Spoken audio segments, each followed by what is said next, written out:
Del Evangelio de San Lucas. Unos 8 días después, Jesús tomó consigo a Pedro, a Juan y a Santiago y subió al monte para orar. Mientras oraba, cambió el aspecto de su rostro y sus vestidos se volvieron de una blancura resplandeciente. En esto aparecieron conversando con él dos hombres, eran Moisés y Elías, que resplandecientes de la gloria, hablaban del éxodo que Jesús había de consumar en Jerusalén.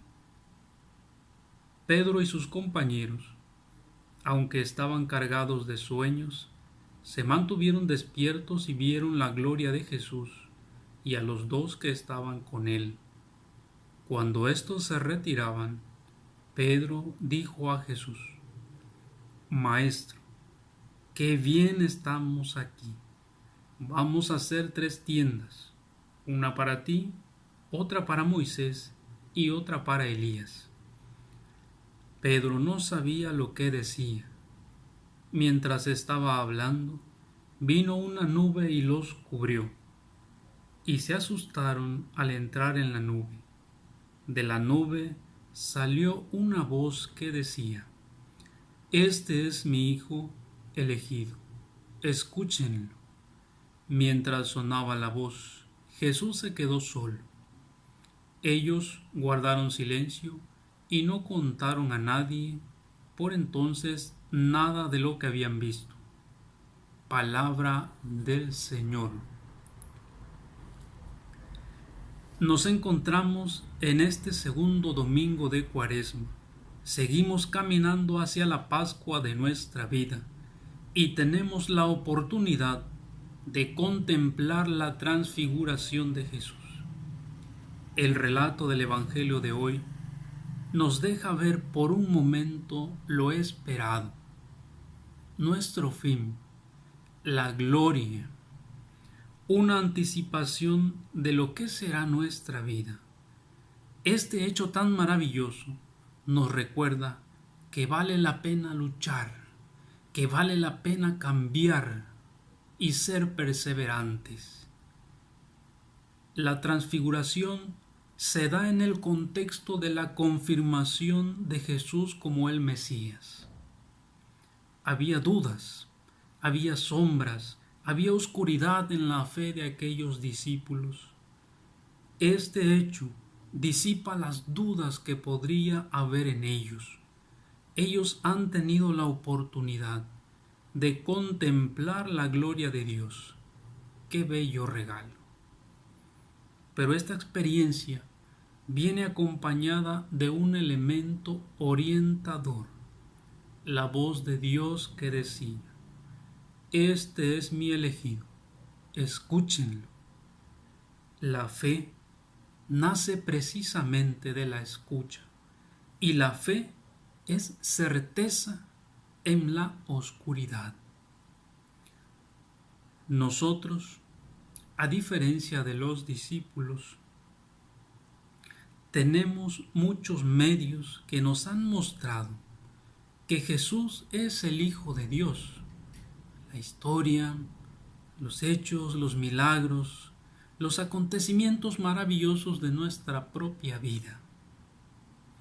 Los discípulos, en cambio, tienen la certeza hasta que ven a Jesús transfigurado.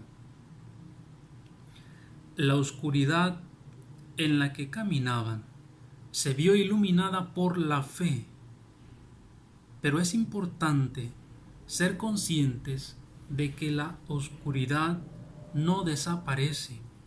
La oscuridad acompaña la vida de fe. Por eso la fe tiene que estar basada en la certeza, en la convicción y el saber de que Jesús es el camino, la verdad y la vida en plenitud. Necesitamos de una fe así, que nuestra fe sea así. Y para eso es menester ser hombres y mujeres de oración, En ella es donde escuchamos la voz y contemplamos el rostro resplandeciente de Jesús, un rostro que nos deja ver la ternura infinita de su corazón. Dios nos lo ha dicho todo en una palabra, en Jesús su Hijo. Sus palabras engendran fe, y esa fe es la que nos hace permanecer fieles a Dios. Lamentablemente, mis hermanos, en nuestros días, muchos hemos sido absorbidos por la oscuridad, por las sombras, por los placeres, por el poder, por el consumismo, por el hedonismo, por el relativismo de los valores.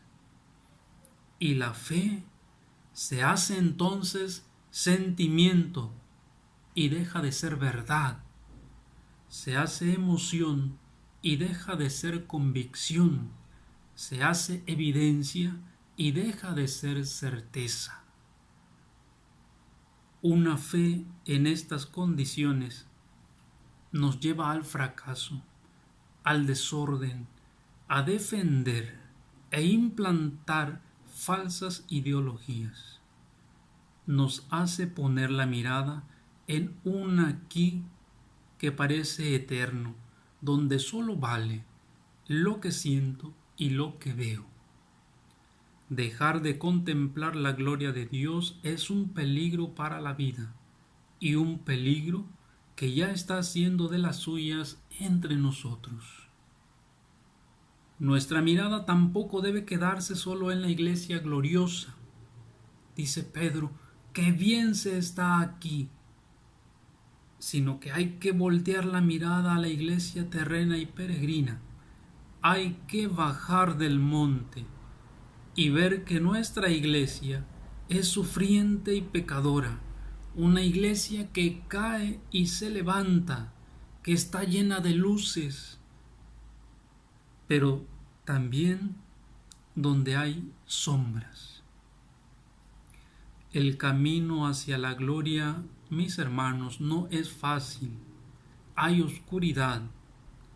Es un camino lleno de conflictos, dudas y de momentos difíciles y oscuros. Y solamente en la oración constante y profunda y contemplativa nos llega la luz de la fe que ilumina nuestra oscuridad, que nos mantiene y fortalece en el momento del suplicio. El camino cuaresmal tiene que ser iluminado por la fe anclada en la persona de Jesús, el Hijo de Dios. No importa qué tan árido sea el valle por el que estés pasando, ten fe, y el rostro resplandeciente de Jesús hará florecer tu vida. Cuando la fe es certeza, nuestro camino se hace esperanzador, porque sabemos que al igual que Jesús, al final de la vida nos encontraremos con la felicidad plena. La oración nos abre los ojos para poder contemplar las cosas, a las personas, con los ojos misericordiosos de Dios. Mis hermanos, nuestra fe tiene que estar afianzada en Jesús y en nadie más. Nuestra mirada tiene que estar puesta en la gloria de Dios sin despegar los pies de la tierra, de mi realidad, de esta iglesia que es humana y también es divina a la vez. Que nuestra decisión de seguirle se afiance cada día más al escucharlo y al alimentarnos de él. Paz y bendiciones en este domingo.